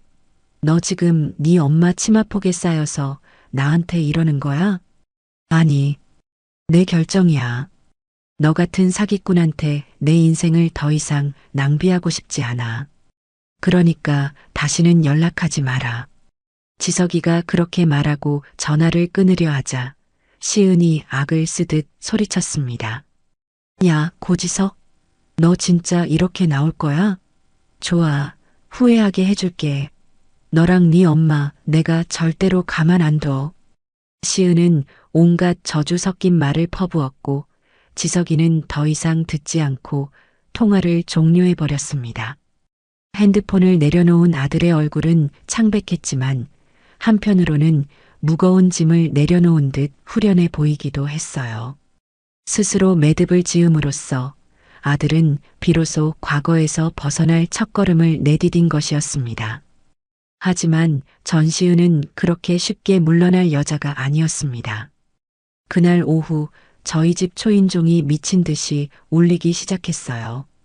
인터폰 화면에는 머리를 산발하고 눈이 벌겋게 충혈된 시은이 서 있었습니다. 그녀는 문을 열어달라며 고래고래 소리를 지르고 현관문을 발로 차기까지 했어요. 문 열어. 고지석, 나와. 당장 나와서 나랑 얘기 좀 해. 저는 지석이에게 방에 들어가 있으라고 말한 뒤 혼자 현관으로 향했습니다. 문을 열자마자 시은은 집 안으로 쳐들어올 기세로 제게 달려들었어요. 어머님, 어떻게 저한테 이러실 수가 있어요? 지석 씨한테 대체 무슨 말을 하신 거예요? 저는 팔짱을 낀 채 차가운 눈으로 그녀를 내려다보며 말했습니다. 내가 무슨 말을 한 게 아니라 네가 무슨 짓을 하고 다녔는지 말해준 것뿐이다. 이제 그만하고 돌아가. 여긴 네가 올 곳이 아니야. 제 냉랭한 태도에 시은은 갑자기 전략을 바꿨습니다. 그녀는 그 자리에 털썩 주저앉아 제 바짓가랑이라도 붙잡을 듯 애원하기 시작했어요. 어머님, 제가 잘못했어요. 제가 정말 죽을 죄를 지었어요. 다시는 안 그럴게요. 제발 한 번만 용서해 주세요. 저는 지석 씨 없으면 못 살아요. 제가 정말 사랑한단 말이에요. 그녀는 펑펑 눈물을 쏟아내며 자신이 세상에서 가장 불쌍한 사람인 양 연기하기 시작했습니다. 하지만 이미 그녀의 실체를 모두 알아버린 제게 그 눈물은 그저 더러운 악어의 눈물로 보일 뿐이었죠. 사랑? 그 더러운 입에 사랑이라는 말을 담지 마라. 역겨우니까. 네가 사랑한 건 내 아들이 아니라 내 아들 뒤에 있는 내 돈이었겠지. 아니에요. 정말 아니에요. 믿어주세요. 시은의 애원이 통하지 않자 그녀의 표정이 순식간에 돌변했습니다. 언제 울었냐는 듯 눈물을 쓱 닦아낸 그녀는 저를 향해 이를 갈며 말했어요. 좋아요. 이렇게 나오시겠다 이거죠? 어머님, 이러시면 후회하실 텐데요. 어머님이야말로 아들 인생 망치고 싶으세요? 제가 이대로 물러날 것 같아요? 드디어 본색을 드러내는구나 싶었습니다. 저는 코웃음을 치며 그녀를 맞받아쳤어요. 후회? 후회는 네가 하게 되겠지. 어디 한번 해봐. 네가 뭘 할 수 있는데? 그러자 시은은 비릿한 미소를 지으며 자신의 마지막 패를 꺼내 들었습니다. 제가 언론에 다 터뜨릴 거예요. 강남 건물주 아들이 가난한 여자 결혼 약속하고 버렸다고. 어머님이 돈으로 제 아들 조종해서 저희 사이 갈라놓았다고요. 요즘 세상이 어떤 세상인데 여론이 누굴 편들 것 같아요? 어머님이랑 지석 씨 둘 다 이 동네에서 얼굴도 못 들고 다니게 만들어줄 수 있어요. 제가. 그 협박을 듣는 순간 저는 분노가 치밀어 오르기보다는 오히려 웃음이 나왔습니다. 저렇게까지 어리석을 수가 있을까 싶어서요. 그녀는 아직도 자기가 갑의 위치에 있다고 착각하고 있는 것이었습니다. 그래, 재미있겠구나. 어디 한번 해봐. 나도 기대가 되네. 제 여유로운 태도에 시은은 당황한 기색이 역력했습니다. 지금 웃음이 나오세요? 저는 천천히 그녀에게 다가가 귓가에 조용히 속삭였습니다. 아가, 너는 지금 큰 착각을 하고 있는 모양인데 지금 칼자루를 쥐고 있는 건 네가 아니라 나야. 네가 언론에 제보를 하겠다고? 좋아. 그럼 나는 검찰에 제보를 해야겠구나. 저는 품 안에서 서류 봉투 하나를 꺼내 시은의 눈앞에서 흔들어 보였습니다. 이게 뭔지 아니? 네가 과거에 만났던 남자들한테 사기쳤던 증거 자료들이야. 차용증, 각서, 돈 보낸 내역, 그리고 그 남자들의 피눈물 나는 증언까지. 여기 아주 다 들어있단다. 그리고 네가 박수진 씨한테 빌리고 갚지 않은 돈, 대부업체에서 빌린 불법 자금 내역, 신용카드 돌려막기 한 증거까지. 이걸로 뭘 할 수 있을까? 사기, 공갈, 협박? 또 뭐가 있을까? 아마 변호사들은 더 잘 알겠지. 징역 몇 년쯤 나오려나? 제 말을 듣는 시은의 얼굴이 새하얗게, 아니, 새파랗게 질려갔습니다. 그녀의 눈동자가 겁에 질려 마구 흔들리기 시작했어요. 너 잊었나 본데 나한테 정신적 피해 보상금으로 1억을 달라고 내용 증명도 보냈었지? 내가 만약 너를 혼인 빙자 사기죄로 고소하면 판사님이 누구 손을 들어주실 것 같니? 위자료는 오히려 내가 받게 되지 않을까? 저는 시은의 턱을 손가락으로 가볍게 툭 치며 말을 이었습니다. 그러니까 조용히 살아. 쥐 죽은 듯이 다시 한번 내 눈앞에 나타나거나 내 아들 주변을 얼쩡거리거나 혹은 오늘처럼 가짜는 협박을 짓거리면 그땐 나도 더 이상 참지 않아. 이 서류 뭉치 그대로 검찰청에 들고 갈 테니까 내 말 알아들었니? 시은은 아무 말도 하지 못하고 그저 파르르 떨기만 했습니다. 그녀의 눈에는 아까와는 비교도 안 될 만큼 진짜 공포가 서려 있었어요. 저는 마지막으로 그녀의 어깨를 툭툭 두드려주며 말했습니다. 가서 네 인생이나 똑바로 살아. 평생 남 등쳐먹을 생각만 하지 말고. 이제 그만 내 집에서 썩 꺼지거라. 제 말이 끝나자 시은은 마치 귀신이라도 본 사람처럼 비명을 지르며 도망쳤습니다. 비틀거리며 계단을 뛰어내려가는 그녀의 뒷모습이 처량하기 짝이 없었죠. 저는 그 모습을 가만히 내려다보며 길고 길었던 폭풍이 드디어 끝났음을 직감했습니다. 거실로 돌아오자 방에서 모든 것을 듣고 있던 지석이가 나와 저를 와락 껴안았습니다. 아들은 아무 말 없이 그저 제 어깨에 얼굴을 묻은 채 한참을 있었습니다. 그 따뜻한 온기에 제 마음속에 남아있던 마지막 응어리마저 눈 녹듯 스르르 녹아내리는 것 같았어요. 이제 우리 모자에게는 새로운 시작만이 남아있었습니다. 전시은이라는 폭풍이 핥히고 지나간 자리는 생각보다 깊고 거칠었습니다. 아들 지석이는 겉으로는 괜찮은 척했지만 저는 녀석의 영혼에 깊은 생채기가 났음을 알 수 있었어요. 잠을 자다가도 식은땀을 흘리며 깨어났고 한때는 그렇게 좋아하던 음식도 깨작거리기만 할 뿐이었습니다. 사람에 대한 믿음, 특히 이성에 대한 믿음이 뿌리째 흔들려버린 사람의 모습이었죠. 그 여자가 남긴 상처는 단순히 연애의 실패가 아니라 한 인간의 자존감과 세상을 보는 눈을 통째로 망가뜨리는 독과도 같았습니다. 가장 힘든 것은 우리 모자 사이에 흐르는 어색한 침묵이었습니다. 아들은 제게 미안한 마음 때문에, 저는 그런 아들이 안쓰러운 마음 때문에 서로의 눈을 제대로 마주치지 못했어요. 아들은 방에 틀어박혀 나오지 않았고 저는 그런 아들의 방문 앞을 서성이다 발길을 돌리기를 수십 번 반복했습니다. 이 상처를 어떻게 보듬어 주어야 할지, 이 깊은 골을 어떻게 메워야 할지 막막하기만 했습니다. 이러다 아들이 평생 마음의 문을 닫고 살게 될까봐 밤마다 잠을 이룰 수가 없었어요. 어느 날 저녁 저는 큰 마음을 먹고 아들의 방문을 두드렸습니다. 그리고 제 평생 처음으로 아들 앞에서 약한 모습을 보였어요. 아들의 손을 잡고 눈물을 글썽이며 말했습니다. 지석아, 엄마가 미안하다. 너를 강하게 키운다고 키웠는데 세상의 악한 마음으로부터 너를 지켜주지 못했구나.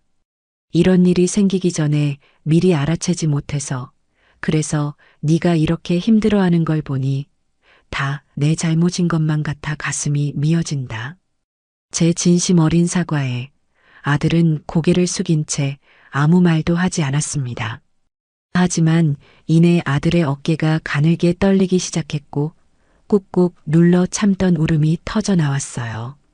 아들은 제 품에 안겨 어린아이처럼 한참을 울었습니다.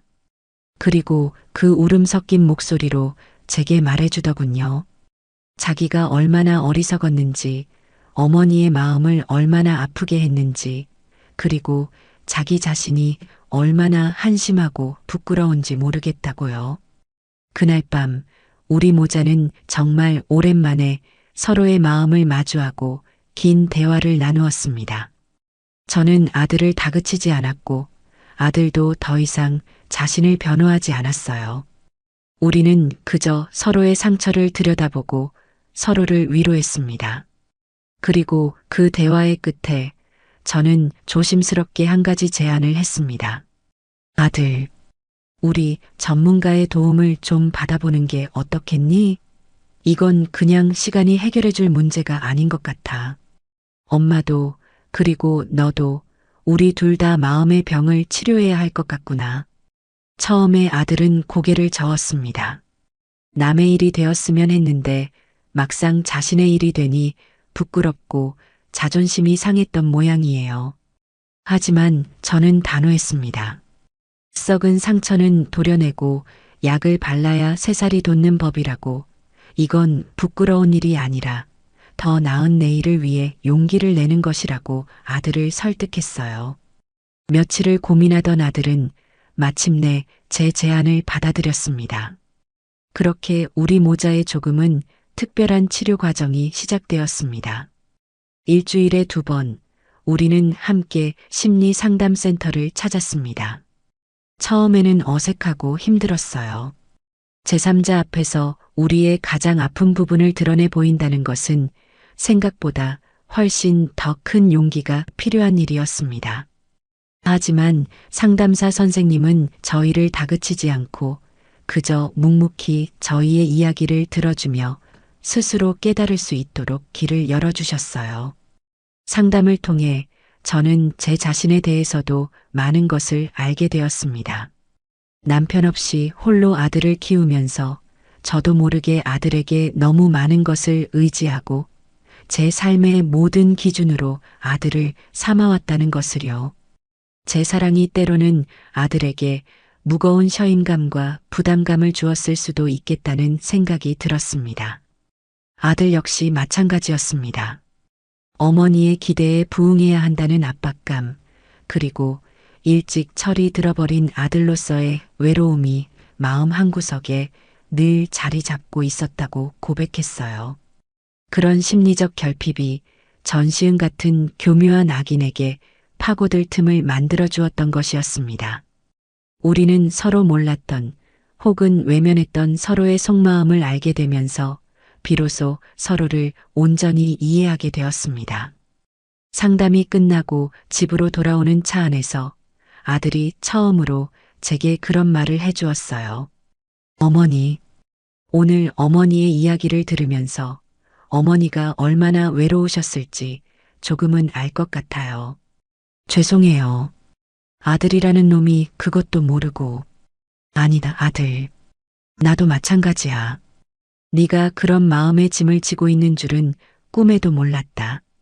우리 이제부터라도 서로에게 솔직해지자. 힘들면 힘들다고, 아프면 아프다고 서로에게 기대면서 살자꾸나. 그날 이후 우리 집에는 조금씩 다시 웃음꽃이 피기 시작했습니다.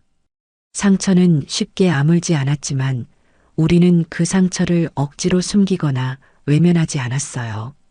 오히려 서로의 흉터를 보듬어주며 함께 이겨내는 법을 배워나갔습니다.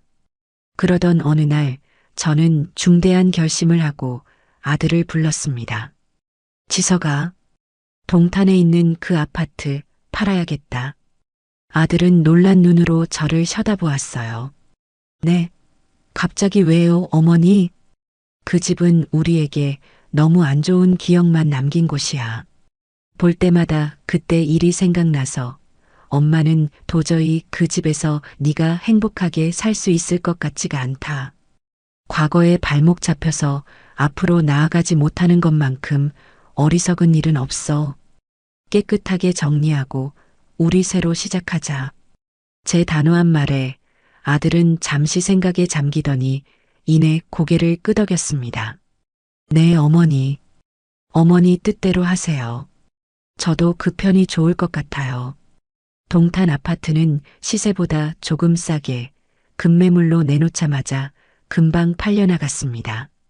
제 손에 목돈이 들어왔지만 저는 그 돈을 어떻게 써야 할지 이미 마음속으로 정해둔 후였어요. 저는 그 돈을 고스란히 아들의 통장으로 넣어주었습니다. 그리고 아들에게 말했어요. 아들, 이 돈은 네 돈이다. 이제부터는 이 돈으로 네가 진짜 하고 싶은 일을 한번 찾아보거라. 회사에 얽매여서 적성에도 안 맞는 일 하느라 고생 많았잖아. 이제는 남 눈치 보지 말고 오로지 너 자신을 위한 삶을 살아봐. 엄마는 네가 뭘 하든 응원할 준비가 되어 있으니까. 제 파격적인 제안에 아들은 한사코 거절했습니다. 자기 때문에 어머니가 얼마나 마음고생을 하셨는데 이 돈까지 받을 수는 없다고요. 하지만 저는 아들의 등을 떠밀었습니다. 이건 너에게 주는 보상이 아니라 새로운 시작을 위한 투자라고요.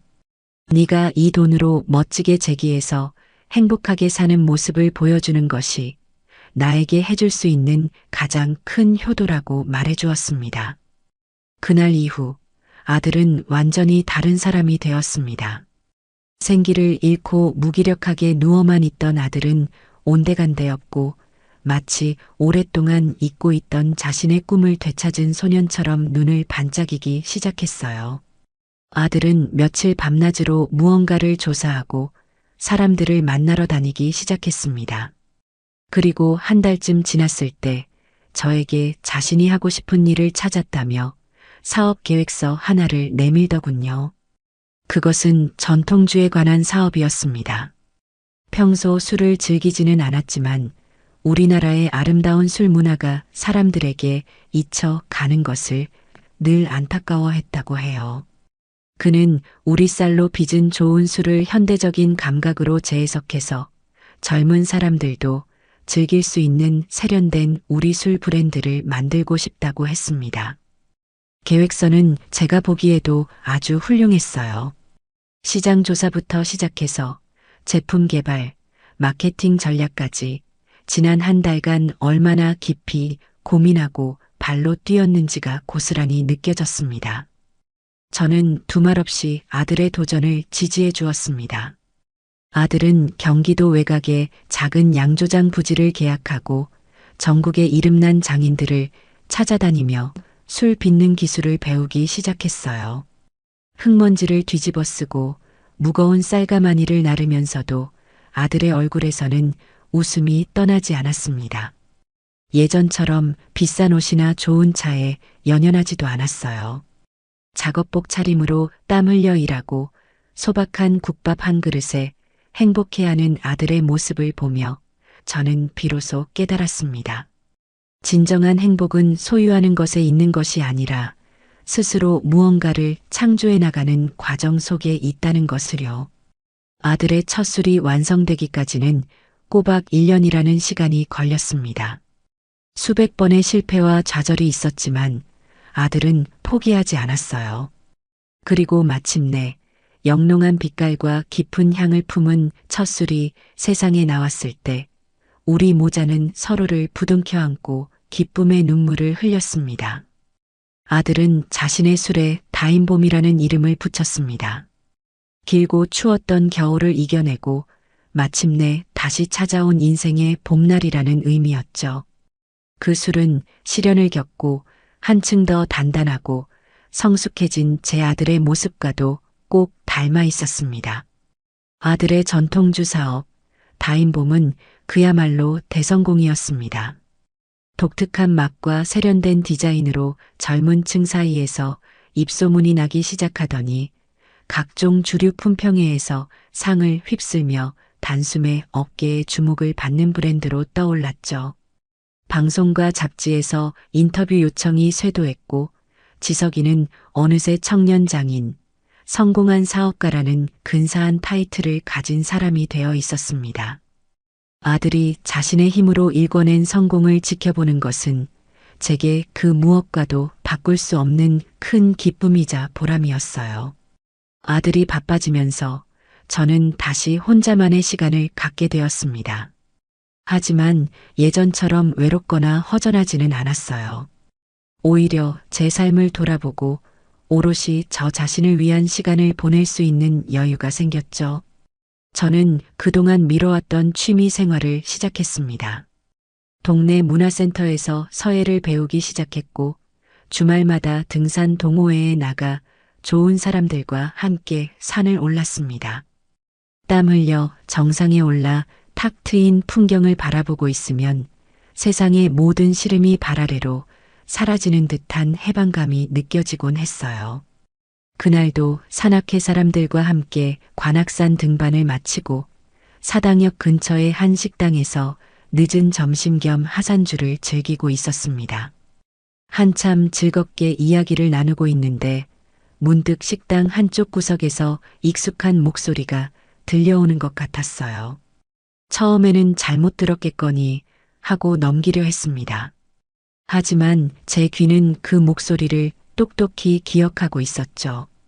악몽 같았던 그날의 기억과 함께요. 고개를 돌려 소리가 나는 쪽을 쳐다본 순간 저는 숨을 멈췄습니다.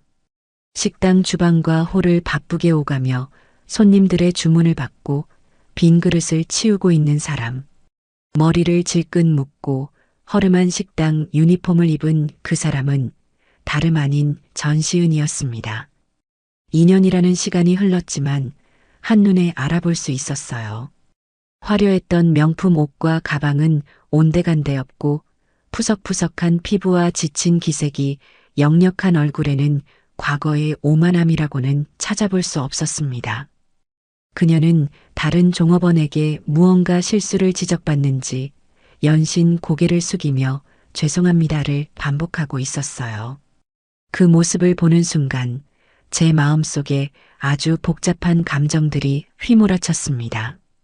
통쾌함 혹은 고소함 같은 감정이 들 거라고 생각했는데 이상하게도 그렇지는 않았어요. 그저 무감각하다고 해야 할까요? 마치 나와는 아무 상관없는 다른 세상의 사람을 보는 듯한 기묘한 기분이었습니다.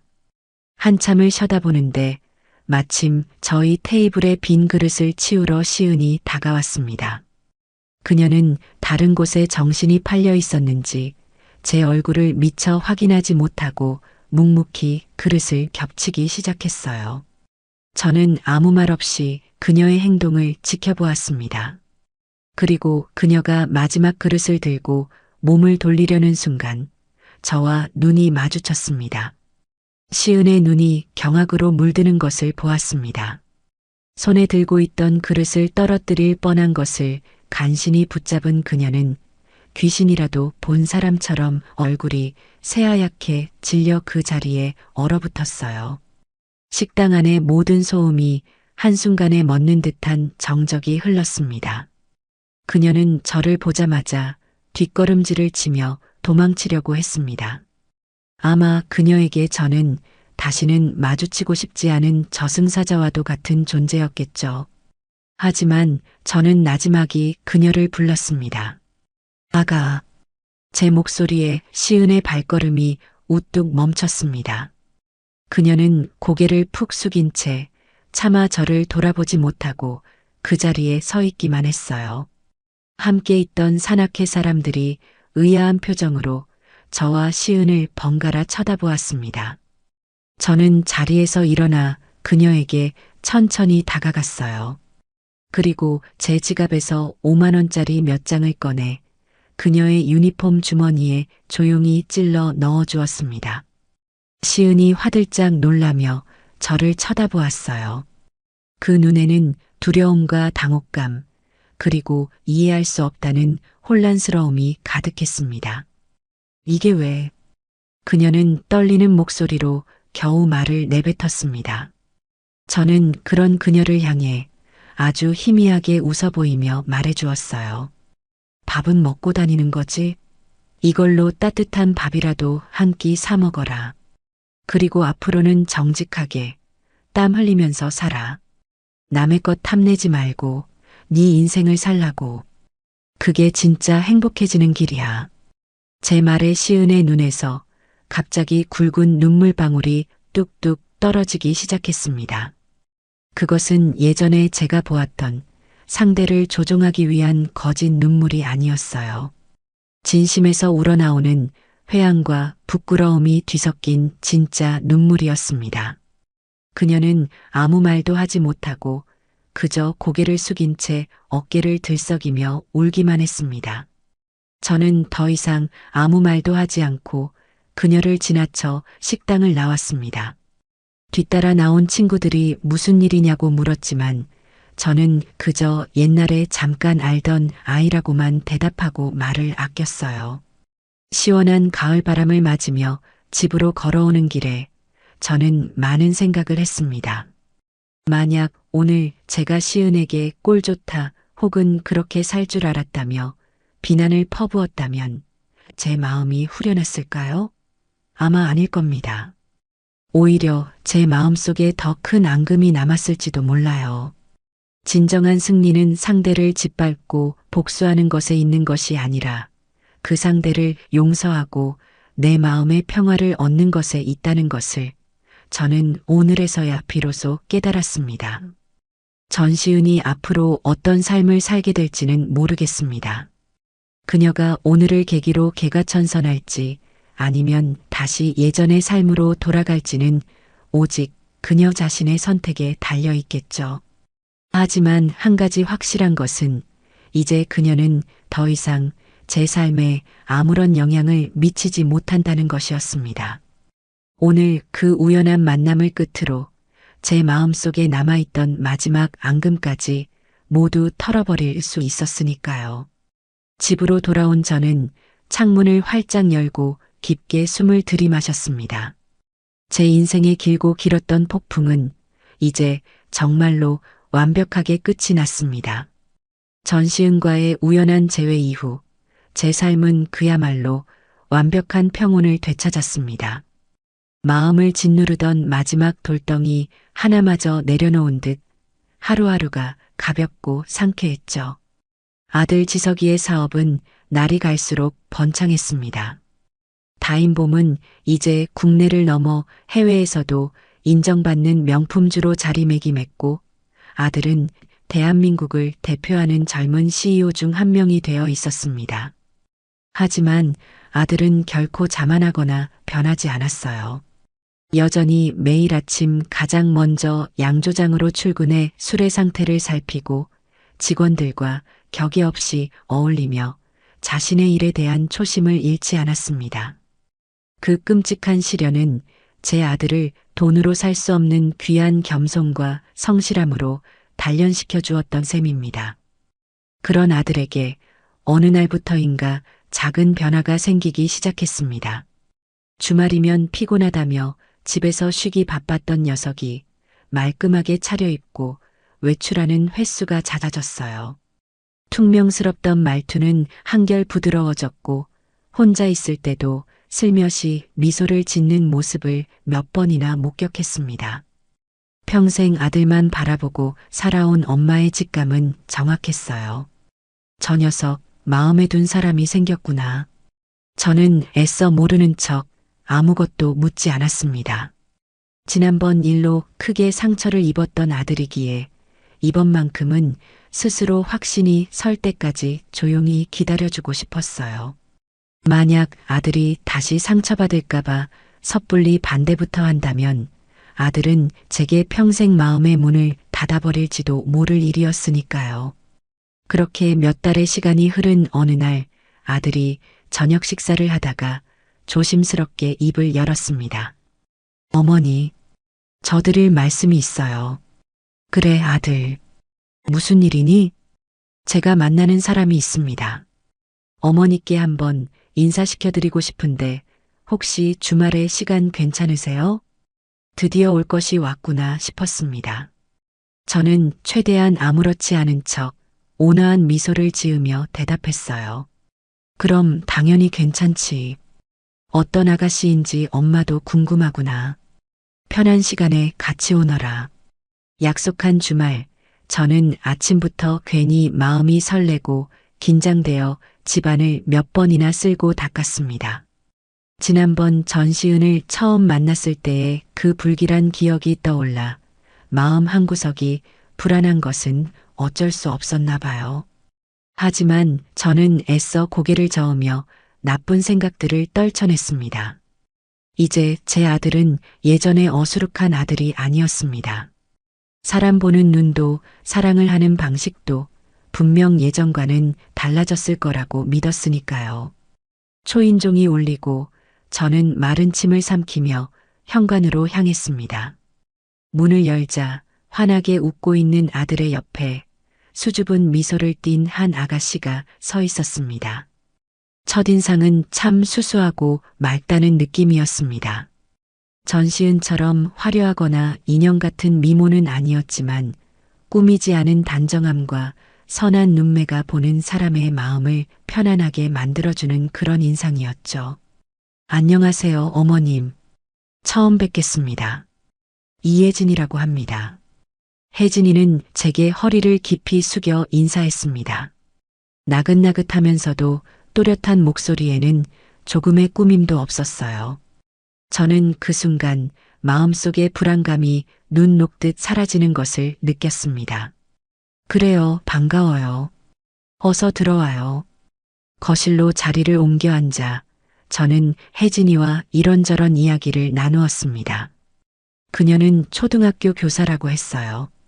아들의 양조장 근처에 있는 작은 가게에 우연히 들렀다가 다인봄의 맛에 반하게 되었고, 그렇게 단골 손님으로 몇 번 찾아오다가 자연스럽게 아들과 가까워지게 되었다고 합니다.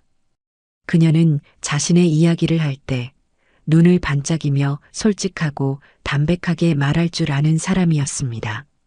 중간중간 아들과 눈을 맞추며 웃는 모습은 누가 봐도 서로를 깊이 사랑하고 존중하는 연인의 모습이었죠. 제가 가장 감동받았던 순간은 제가 과일을 내어왔을 때였습니다. 혜진이는 제가 과일을 깎는 것을 보더니 어머님, 제가 할게요라며 자연스럽게 제 손에서 과도와 접시를 받아들었습니다. 그리고는 아주 익숙하고 능숙한 솜씨로 과일을 깎아 저와 아들의 앞에 먼저 놓아주었어요.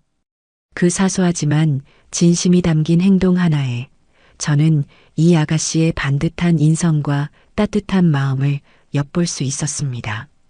전시은이 저희 집에 처음 왔을 때 팔짱을 낀 채 손 하나 까딱하지 않고 대접만 받으려 했던 모습과 너무나도 대조적이었죠. 식사를 마치고 아들이 자신이 만든 술을 대접하겠다며 자리에서 일어났습니다.